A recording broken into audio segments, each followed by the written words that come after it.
These are things that you can do to control how those outcomes get shaped into instruction. So if you're going to be reading these standards, if you're going to be part of the AAPT response to this, you have to understand that that is part of this framework. And I will be attending the meeting tomorrow morning to discuss this in more detail. Then there are the three columns, the foundation boxes: science and engineering practices, disciplinary core ideas, what we normally would call content, and cross-cutting concepts. And then the bottom is connections to things like the Common Core, to the math, to the ELA. So that's what these standards look like. And in that way, they're rather different because, I guess I had another slide here about the framework, and I guess it got lost. But this is all based on the framework that was designed by a committee, led by a committee of 18 people, chaired by Helen Quinn, a distinguished particle physicist, a member of the National Academy of Sciences, former president of the American Physical Society, and it comprised scientists, educators, experts in cognitive science, and then they worked with other working groups that helped flesh out this framework. The framework said we have to combine all of these things: science and engineering practices, which are those skills that get to the kinds of jobs that people are going to need in the future, even if they need to do in the future, even if they're not science jobs. The basic core ideas and the cross-cutting concepts. And remember that these are standards for all students, not just those who are going to go on to post-secondary education, not just those who are going to go and be STEM majors. So this is the movement that really AAPT has got to help get off the ground. What we're looking for from AAPT is a careful reading of these performance expectations, and with an understanding that we can't change the framework. So on the last review, we would get in all this feedback, and it would be coded by different kinds of markers, and I would just start collecting up stuff that were criticisms not of the standard or suggestions, not about the standards, but about the framework. I put all of those into a large circular bin because there's nothing I can do about the framework. So be familiar with that framework while you look at these standards. There's stuff in the framework that I disagree with. The inclusion of tides as middle school concept, I think, is mistaken. I made that argument when I reviewed the framework. But I am directing writing of performance expectations that will address those outcomes. Because it's not my choice, it's not the choice of anybody on the committee to second guess an academy committee with a report that has been vetted.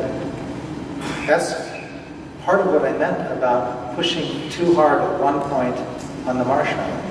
You don't mold the marshmallow, you just get covered in goo. So I would like to see AAPT be a leader in taking this historic opportunity to really advance physics education. Because in many states, one thing they're going to find out is you can't do this in 2 years. They're going to have to add a third year of science. I'm not sure that the California team has fully informed the legislature of that, but they will. In Texas, we require 4 years of science, and we require that every graduating student under the recommended or the distinguished plans, which is going to be 90% of students, pass an end-of-course exam in physics. Yes, as of this incoming class. So next year, the EOCs start hitting the road. And I review those exams for the state. And as far as a paper and pencil multiple choice exam goes, it's pretty good. And our committee, the most common reason why we throw out an item is because it's too plug and chug. And it's not asking students to reason through the problem. This is going to be happening wherever you are, whatever state you're in. There's going to be a renewed emphasis on science education. And these standards, again, whether your state adopts them or not, are your opportunity to advance that argument and to put forward the argument that AAPT can be a partner to help advance our common goals. In fact, there's already been discussion in the leadership of how leadership can put together a program which you can think of it as a PTRA double plus, if you will, to move folks along down this trajectory, because you got to go to war with the army you got. And these standards are different, with the focus on performance expectations, with the integration of content, practice, cross-cutting concepts. It's a really different way to think about science education. And of course, we're never going to be there, right? It's like the two guys on the camel. One says to the other, quit asking me when we're going to be there. We're nomads, for crying out loud. That's what we are. We are nomads in science education. We're always on the move, always advancing what we can do. So this is a step in that process. The other national initiatives are all helping us move in that way. But it really is a unique opportunity, an opportunity for the physics community to step up and contribute in a very substantial way to issues of teaching and learning and to K-12 science education nationally. I think I'm going to stop there and have time for questions. Thank you so much. Thank you so much. As you can see, I regularly go around and say we are living in magical times. It may be for the first time in the history of the United States that we have enacted national science standards. So let's make sure that they're enacted and they're right. Could you be a little more specific about what types of things the AAPT might be able to do, where can we push most productively, potentially? On the marshmallow. Yes. Well, there's going to be a host of things that can be done. At the organizational level, AAPT is going to be crafting a response to this latest release of NGSS, which I am looking forward to. I'm sure that the comments will inform our writing.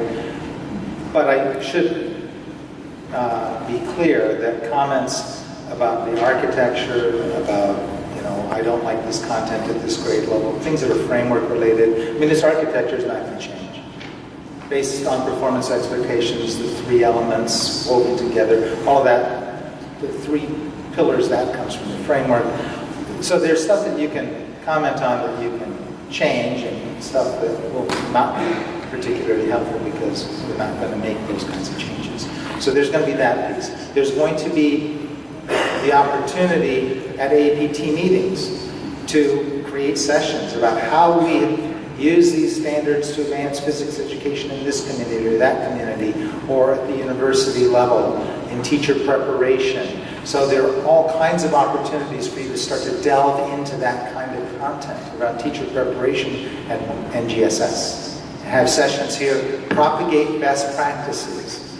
Then there's going to be an APT proposal. I don't know who will be involved, but there will be an APT proposal to provide professional development for teachers so that they can make the best use of these standards. So there's a lot of different things. And I've just listed a few things that are the obvious low-hanging fruit. I'm sure that there are a lot of bright people here. They'll come up with ideas of how they can get involved and support these standards and bring ideas to APT leadership.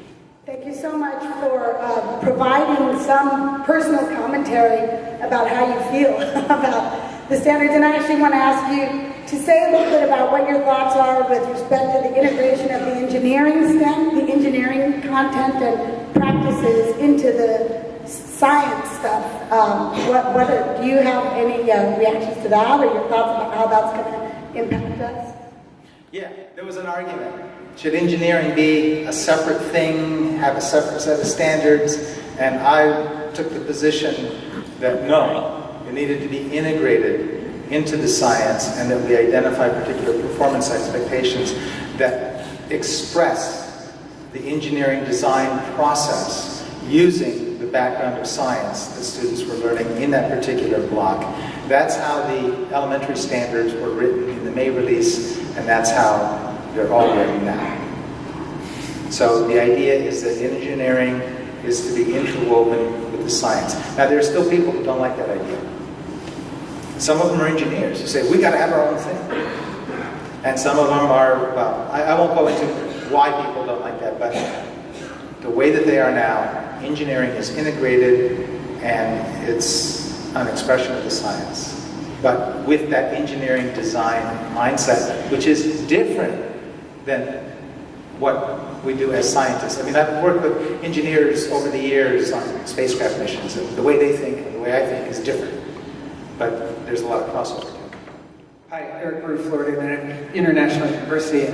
You're perhaps the last person I should be asking this question of, because the question is, how do you think we should work to get our state to adopt these standards in Texas?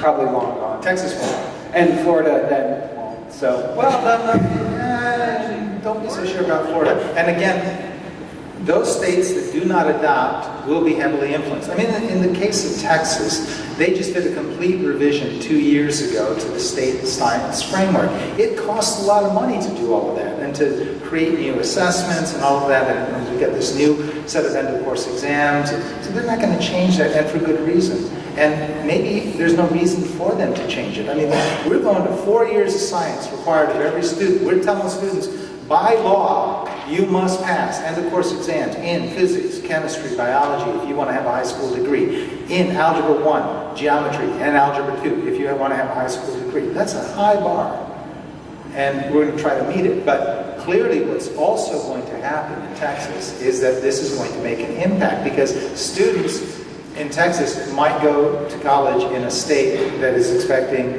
the sort of background that you get from NGSS, or students will come from other states and move to Texas and have that kind of science education background. So there's going to be accommodation, and Texas Education Agency realizes this. So within your specific state, get to know your state science supervisor and have a conversation. Take them out for a beer, I don't know, just get to know those people, establish personal relationships, and say, well, what do you think about these ideas? Start there. Yeah, just to add on to that, Eric, so work with Paul Cottle, of course, in Florida. Work with the state legislature, work with the AAPT along the way. AAPT is an advocate for you, the members of AAPT, to go out to your state. APS has got a movement working on this along the way. So let's get energized and engaged and active. Follow Scott Franklin's lead along the way, reaching out to the state to make the states better. I appreciate your candor telling us what comments won't really be addressed in the second round. For those of us that are preparing to comment on the standards in the group formation, you're not looking for us to comment on the structure of the standards. You're not looking for us to comment on the content as it relates to the frameworks. What specifically are you looking for us to comment on for the second round? Well, for example, in the last round, we had a number of comments, many of which came from AAPT, about the appropriateness of certain kinds of performance expectations, and did they really express the content and the practices to which they were keyed. And we made changes. And in some cases, we made significant changes. Because, we read these comments and say, yeah, that's right. What were we thinking when we wrote that? Right? So those are the kinds of things that I'm hoping to get from AAPT. I don't want folks from AAPT wasting their time sending us comments which are not comments about the standards, but about the framework, because they're not going to be useful. We're not going to change the framework. It's an Academy document. So it's there. It's our boundary condition. And, even there are pieces that, I could pass around the framework, and I'm sure everybody could find something they don't like. And I could sit there, and I already did, check off things I don't like about it, but I'm still directing the writing of things to accomplish, even stuff that I'm not so keen on. Because we all have to pull together and work at a common objective, which is to improve physics education in this country.